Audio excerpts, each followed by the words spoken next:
Howdy SSM 406. This lecture is all about cost-benefit analysis and how I want you to incorporate it into your memo.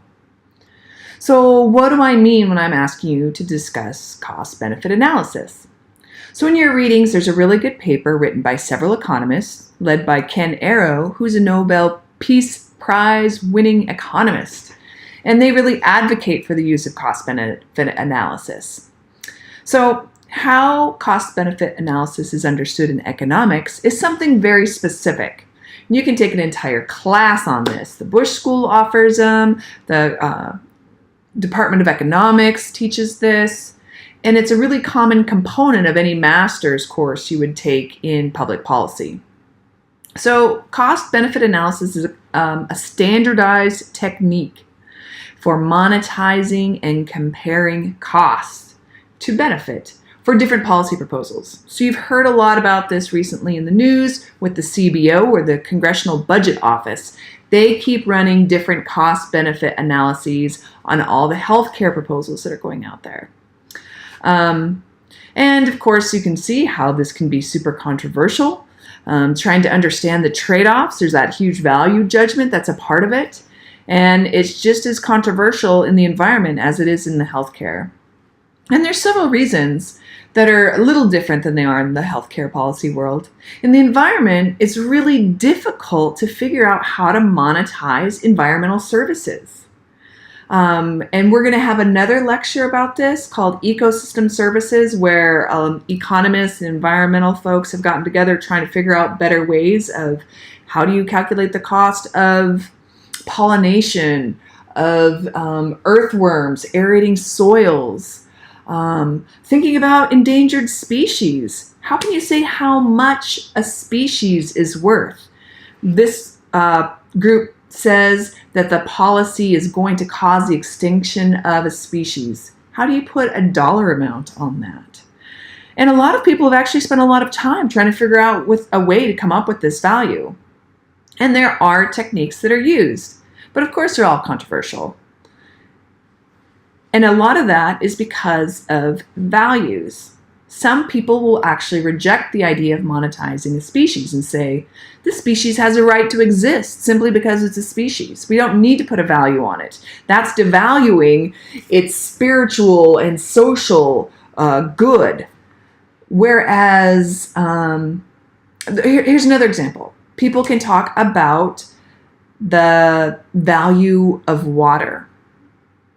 And some people believe they have a right to water. It doesn't matter how much it costs. You have to give me water. And this can be a big issue in developing countries. And I'm talking about people that don't have enough access to water to drink every day. Not the huge amounts that we have here in the rich world, where people are using water to shower, water our lawns, put in our swimming pools. We're talking about water for people to drink. And there's also problems when we think about comparing issues that are not really commensurate. For example, if you think about benefits in the wealthy world versus costs in the poor world, they can be really unsettling. There have actually been calculations done to look at the cost of a human life in the US. And those values are between $6 and $8 million. And that's a super weird thing to say. My life is worth millions of dollars. But if you were to use those exact same calculations and the same methods in a poor country, you may find the cost of a life to be $100,000.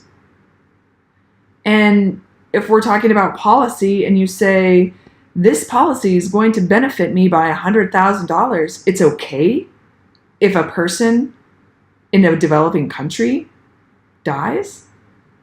That's a really hard thing to say. So while I want you to understand cost-benefit analysis as an extremely useful way to think about problems, it can lead, and it should lead, you into thinking about some very deep moral and theoretical issues, which are really difficult to answer. Now, for your assignment, I am not asking you to do a cost-benefit analysis on your memo issue. But what I am asking you to do is to think through it qualitatively. Give me some examples and values about the costs and benefits of the policy. And this is a bit more heuristic. And we're going to go into some more systematic thinking in the next couple of units about cost-benefit analysis. But I just want you to be aware of this tool. And for those of you that are interested in going into environmental policy in the future, this is something that you may really want to invest some time into. So that said, make sure you include a qualitative cost-benefit analysis component to your memo. And I'm really looking forward to reading them. Thank you.